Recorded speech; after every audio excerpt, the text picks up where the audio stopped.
దేశంలో మూడోసారి ప్రధాని కావాలి అని ఎంతో ఆరాటపడుతున్నారు మోడీ. తొలి ప్రధాని పండిత్ నెహ్రూ రికార్డ్ని సమన్ చేయాలని, ఆ మీదట 15 ఏళ్ల పాటు సుదీర్ఘంగా పాలించి అరుదైన రికార్డ్ని అందుకోవాలని నరేంద్ర మోదీ చాలా కష్టపడుతున్నారు.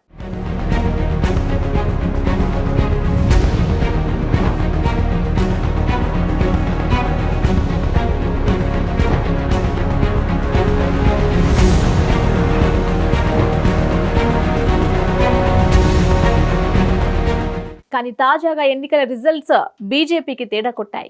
ముఖ్యంగా అతిపెద్ద స్టేట్ అయిన యూపీలో బీజేపీకి దాదాపుగా సగానికి సగం సీట్లు తగ్గాయి.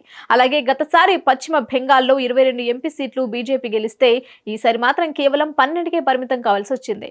అంటే ఇక్కడ 10 సీట్లు తగ్గాయి. అలాగే మహారాష్ట్రలో బీజేపీ శివసేన కాంబో ఆనాడు మెజారిటీ సీట్లు కొల్లగొడితే ఈసారి శివసేన ఎన్సీపీ చీలిక పార్టీలు ఏమీ కాకుండా పోయాయి. బీజేపీకి ఈ విధంగా దెబ్బ గట్టిగా తగిలింది.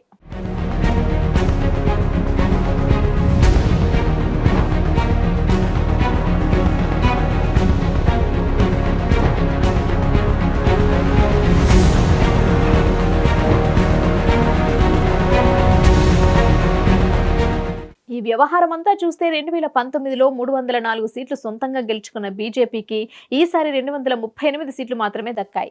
అంటే 66 సీట్లు భారీ కోతకు గురయ్యాయి. ఇక కేంద్రంలో అధికారంలోకి రావాలంటే మ్యాజిక్ ఫిగర్ 272 ఉంది. ఎన్డీఏలో పెద్ద పార్టీలు చూస్తే టీడీపీ 16 సీట్లతో ఉంది.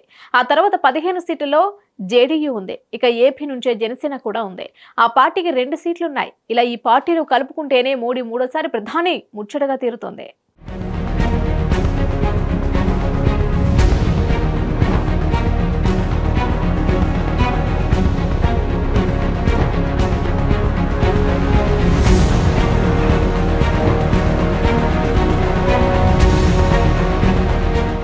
మరీ క్లియర్ గా చెప్పాలంటే ఏపీ అతి కీలకం. ఏకంగా 18 ఎంపీ సీట్లు పవన్ ప్లస్ బాబు వద్ద ఉన్నాయి.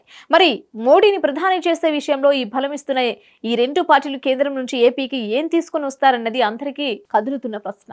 కేంద్రంలో గత 2 విడతలుగా పూర్తి మెజారిటీతో బీజేపీ ఉంది.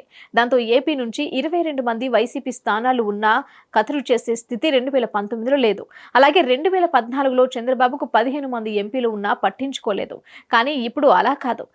మోడీ ప్రధాని సీటుకే ఏపీ సీట్లు ఆక్సిజన్ గా మారుతున్నాయి. అవి లేకపోతే కేంద్రంలో బీజేపీ ప్రభుత్వమే ఏర్పాటు కాదు.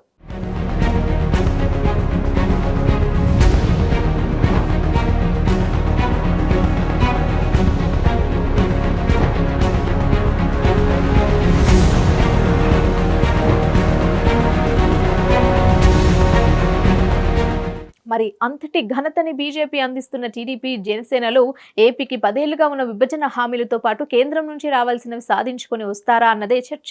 ఈ విషయంలో చంద్రబాబు కానీ పవన్ కానీ బీజేపీని కాస్త వంచాలంటే సమయం ఇదేనని అంటున్నారు. బీజేపీ ఇప్పుడే వంగుతుందని, ఆ పార్టీకి కండిషన్ గానే సపోర్ట్ ఇవ్వాలని, ఏపీ విభజన హామీలు నెరవేర్చేంత వరకు ప్రభుత్వంతో కాకుండా చేరకుండా ఏపీ ప్రయోజనాలు ఈ 2 పార్టీలు కట్టుబడి ఉండాలని అంటున్నారు.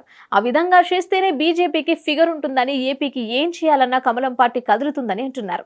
నిజంగా కేంద్రంలో బీజేపీకి పూర్తి మెజారిటీ రాకపోవడం, ఏపీలోని ఎంపీల మీద ఆరాటపడడం అన్నది రాష్ట్రానికే మేలు అంటున్నారు. అయితే దానిని సాధించే క్రమంలో బాబు పవన్ ఖచ్చితంగా ఉంటే ఏపీ ప్రజానికం ఎప్పటికీ ఈ పార్టీలను మర్చిపోదు అని అంటున్నారు. చూడాలి మరి ఏం చేస్తారో, ఏం జరుగుతుందో.